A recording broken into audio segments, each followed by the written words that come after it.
A year ago, a nameless boy had crossed black water certain there had been a mistake. He had wanted, more than anything, to belong to someone, to have a name, a house, a place the world would catch him if he fell. He had all of it now, a name, a house, an island that owed him its survival. The most feared power in 300 years, and the proof, written in the blood of one terrible night, that he could hold it and stay himself. And he had learned the thing no one tells you about getting what you wanted, that it arrives carrying the weight of everything it cost, and that the weight does not lift, and that you carry it for the rest of your life, and call it a crown. This is how the second season ends, not in triumph, in something quieter and harder and more true.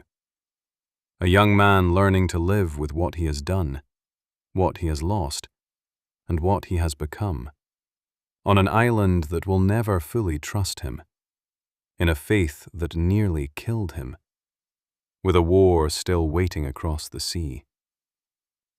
It is not a happy ending. Blackflint does not give those. But it is an earned one. And on this island, earned is the most anyone ever gets. Sigil came to the hall of the 8th house 3 days after the ships left, alone, in the grey morning, and he came to keep a promise. "You beat them," he said. "The Remakers, the architect, all of it. And you did not turn." He stood beneath the grey banner, cold and pale and precise as ever, and he looked at Kai with the wary respect of a man paying a debt he had never expected to owe. "I told you, before the binding, that if you proved me wrong, if you beat them and stayed yourself, I would be the first to say so, publicly, and spend my own standing to unmake the binding I helped fit you." A pause. "I am a man who pays his debts, even the debt of being wrong. So, I will go to the council, and I will tell them what you did, and I will move to dissolve the guarantee. You will be free of the knife at your back. You have earned it." And Kai surprised them both. "No," he said. "Keep it." Sigil's eyebrow rose, the rarest thing on the island. "Explain." "The architect told me something at the end," Kai said. "It said it was the gentle mind once, that it took a throne to make the world kind, and there was no one who loved it enough to be afraid of it and stay, and so it became that, the thing in the harbour." He looked at the banner, at the black ring, at the words his house had died for. "And it's right that I'm dangerous. You've been right about that for 300 years. I opened the hunger all the way that night to save Wren. I know now that I can. And I know how good it felt. And I know that every time gets easier. And I know that the only thing standing between me and the thing in the harbour is a witness and a choice I have to keep making." He met Sigil's eyes. "So keep the binding. Keep the knife. I'd rather hold the most dangerous thing on the island with the people who fear me most holding the key to my ending. Because the day I decide I don't need the knife anymore is exactly the day I've started becoming what crossed that ocean. The architect had no one to stop it. I'll keep the ones who can. On purpose. As a discipline." A faint, tired smile. "You wanted a guarantee that I wouldn't become a tyrant. Here's a better one than the binding. A tyrant would never agree to keep it. I'm asking you to. That's the difference. Hold the knife, Sigil. I trust you to hold it, more than I trust myself not to need it held. Sale was quiet for a long moment. And then he inclined his head. Not a bow. Sale did not bow, but something adjacent to it. The acknowledgement of one player to another who has just made a move he did not anticipate and cannot fault. You continue to surprise me, boy, he said. I have been wrong about you twice now. The night of the glass, and tonight. I find I am almost looking forward to discovering whether there will be a third time. He turned to go, then paused. We are still enemies, you understand. You hold a power I believe should not exist, and I will spend the rest of my life watching you. And the day you falter, I will be the hand on the knife, and I will not hesitate. A thin smile. But it is a strange thing. I find I would be sorry to have to do it. That is new. I have not been sorry to end anything in a very long time. You have made me sorry in advance about your own death. I suppose that is the closest thing to friendship a man like me has to offer. Take it as such. It is more than I have given anyone in 30 years. They buried Det in the lower town, among his own people, because that was where he belonged and would have wanted to be. It was not a great funeral. Det had not been a great man by the measures the island used. No house, no power, no name that opened doors. He had been a round-faced, honest boy who kept a ledger of what a poor house owned, who appointed himself to thankless tasks, who said, I'll keep the stair on a cold first night, and kept it ever after, all the way to the end, all the way to taking Kai's hand off his chest with the last of his strength, rather than be saved into a horror. The whole lower town came, and, to the island's quiet astonishment, so did Kai. Not as a lord, not under the grey banner, but as what he had been before any of it. A no crown among no crowns, standing in the rain in the cove where Det had grown up, burying his first and oldest friend. He kept your ledger, Wren said quietly beside him in the rain. I found it, in the hall. He'd written it all down, everything House Ash owns. She held it out, a small, worn book, full of an honest hand. The first entry. Do you remember? You told him to write it the day Pell died. The first thing House Ash owns is a debt. She turned the page. He kept writing. The whole year. Every name. Every cost. Pell. The no-crowns who came to you and paid for it. And the last entry. Her voice cawed.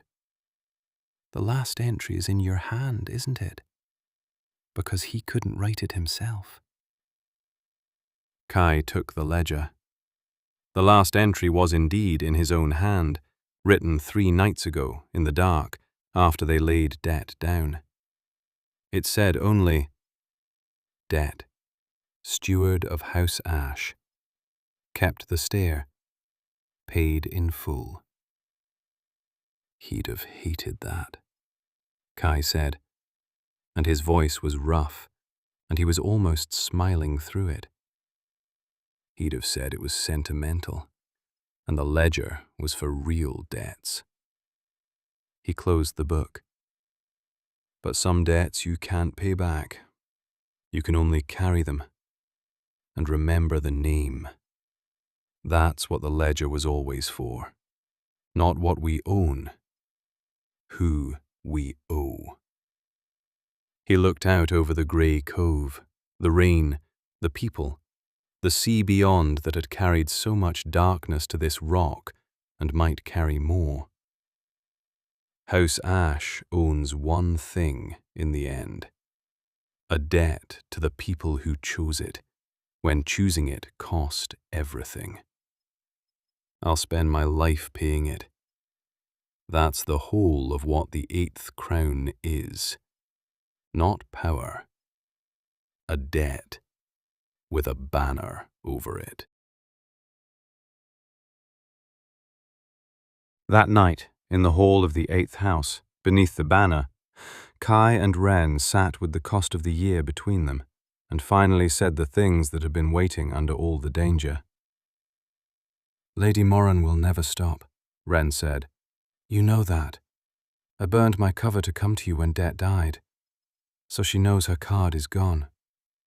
But she'll find another way, she always does. I'll be looking over my shoulder for her the rest of my life. She pulled her knees up. And the council still fears you, and the binding's still on you, by your own choice, which I think is either the wisest or the most frightening thing you've ever done, and I genuinely can't tell which. And across the sea there's Vess, who watched you refuse a throne and decided to take it, and who'll come back one day grown into something worse than the architect ever was. She looked at him. We won, Kai, and nothing is safe. We won, and we're more surrounded than we've ever been. Is that just what winning is here? You clear the board and the board fills up again. Yes, Kai said. I think it is. I don't think it ever ends. I don't think there's a version of this where we beat everyone and live quietly ever after under the banner. He looked at her. But I worked out something, that night, with the architect. When it offered me the throne and the chance to make everything right, the whole offer was, stop living the small, hard, true life, and take the big power and fix everything forever. And the answer, the thing my whole house died not understanding, is that there is no fixing everything forever. There's no throne that makes the board stay clear. There's only the small, hard, true life, lived one more day, with the people you chose, refusing the thing that would make you a monster, over and over, forever. That's not a defeat. That's the whole victory. It was always the whole victory. He almost smiled. We don't win by clearing the board. We win by staying ourselves while the board keeps filling. That's it. That's all anyone gets. And it's enough, because it has to be, because it's all there is. Ren was quiet a moment. Then she leaned her head against his shoulder, in the dark, under the banner. The two of them, and a worn ledger, and a dead friend, and 100 enemies, and a war across the sea. I chose you on the first night, because I wanted to see what someone unowned looked like, she said quietly, before they fixed it. Do you remember? I told you that. I wanted to watch the only free person on the island before the houses got their hooks in. She closed her eyes. And they did get their hooks in. The binding, the council, the grief, the whole weight of it. You're not unowned anymore, Kai. You're the most chained person on this rock. Half of it chains you put on yourself. A pause. And you're still freer than anyone I've ever known. Because you choose all of it. Every chain. You pick them up on purpose for the people you love. That's the thing I wanted to see. That's what someone free actually looks like. Not someone with no chains. Someone who chooses which ones to carry. She opened her eyes. I'm glad I climbed through your window. Worst decision I ever made. I'd make it again every single time. Before the ceremony, before the carving of Det's name, Kai did a thing he told no one he was doing, not even Ren. He crossed to the mainland. It was the first time he had left the island since the night he arrived on it, a nameless boy in a borrowed coat, and the crossing unsettled him in ways he had not expected. The black water, the same black water that had carried him to Blackflint and carried the Remakers after him, sliding past beneath a hired boat. But he had a debt to pay, the first debt his house had ever recorded, and he had decided that a house which only carried its debts and never paid them was no better than the 7 that owed the No-Crowns 300 years of accidents on stairs.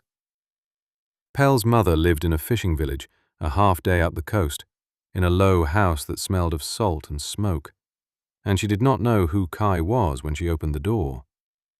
He had not come as a lord. He had come as himself, in plain clothes, the way he had gone to Det's funeral, because some things could only be done as a person, and the delivering of this news was one of them.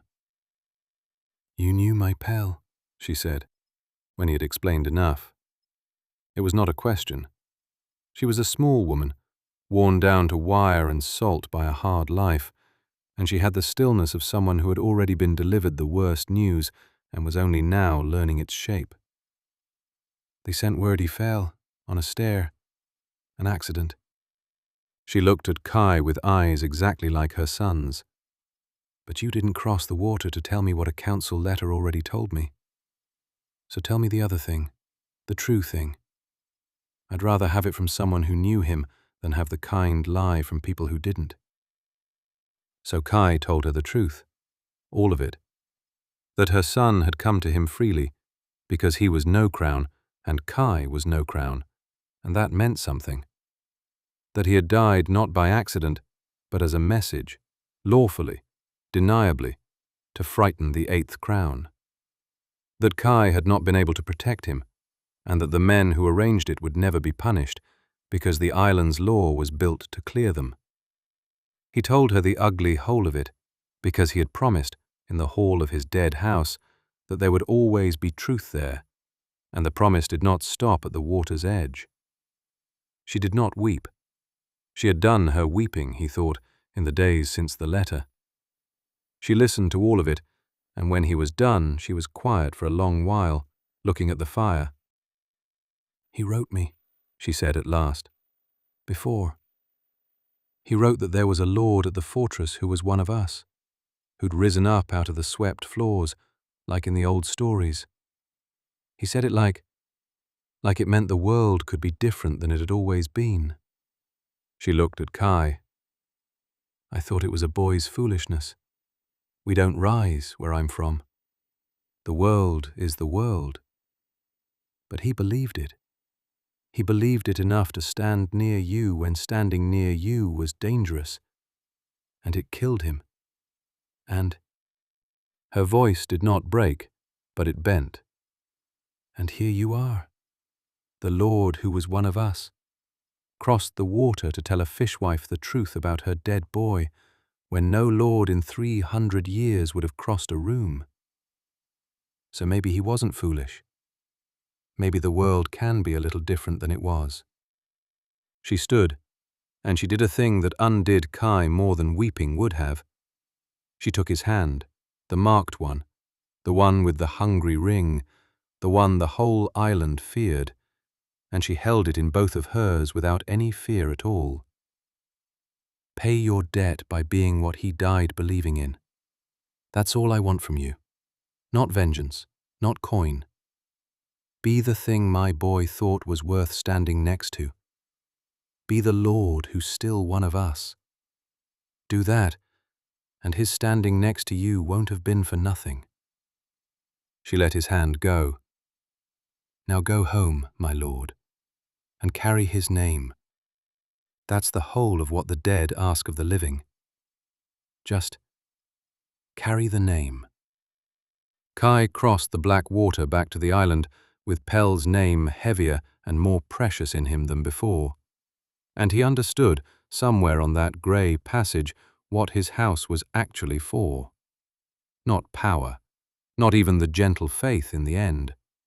It was for this, to be the proof to the people on the swept floors that the world could be a little different than it had always been.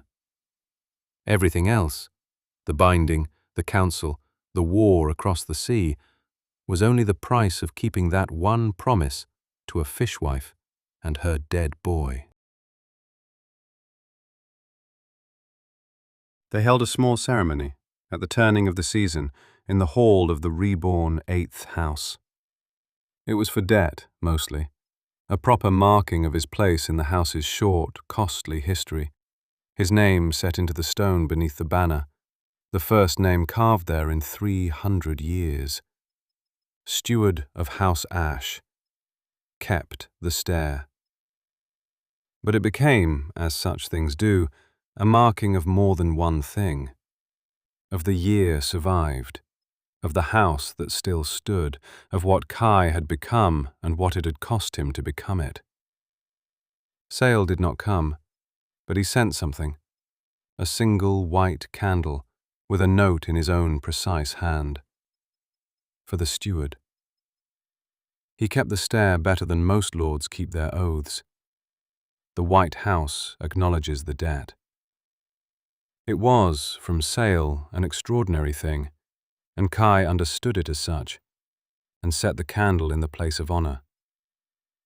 Thrace came, in her blue, and stood at the back, and said little, and on her way out paused by Kai and said gruffly, "You refused my binding, and took the council's instead, by choice. Stupidest thing I ever saw. Also the bravest. If you ever do need a wall of blue between you and the dark, soldier, the offer stands. No leash this time. Just a wall." And she left before he could answer, which was its own kind of answer. And Kai went down into the dark after and told the last Ashman everything. The architect, the throne refused. The hunger opened for love and staying gentle. The answer, at last, to the question Kor had carried for 300 years. "It can be done, then," Kor whispered in the dark, and there was something in the dry voice that had never been there before, in all the time Kai had known him. Peace. A gentle ash, holding the gift, with a witness, refusing the throne. It can be done. I did not save the wrong half of my house after all, or rather, I did, but the right half grew back anyway, from the cut root, exactly as I hoped and never believed. A long pause. I have been waiting 300 years to know whether everything I preserved was a mercy or a sin. And the answer is, both, as all true things are both. But you have made it, in the end, more mercy than sin. That is all anyone can do with an inheritance. Tip it, by a little, toward mercy. The hollow voice softened. I think I can rest now, child. Not yet, but soon. You have answered the question. You do not need the old man in the dark anymore. You have a witness in the light. Go and live the small, hard, true life. Pay your debts. Carry your chains. Stay yourself. It is the whole of our faith, and you are the proof of it, and that is more than I dared hope for in 300 years of dark. A dry sound, almost a laugh. We unmake that we may remake. Go and remake, last gentle ember.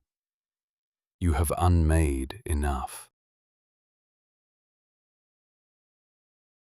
That night, Kai slept in the hall of his own house, beneath his own banner, with the worn ledger by his bed, and Det's name freshly carved in the stone.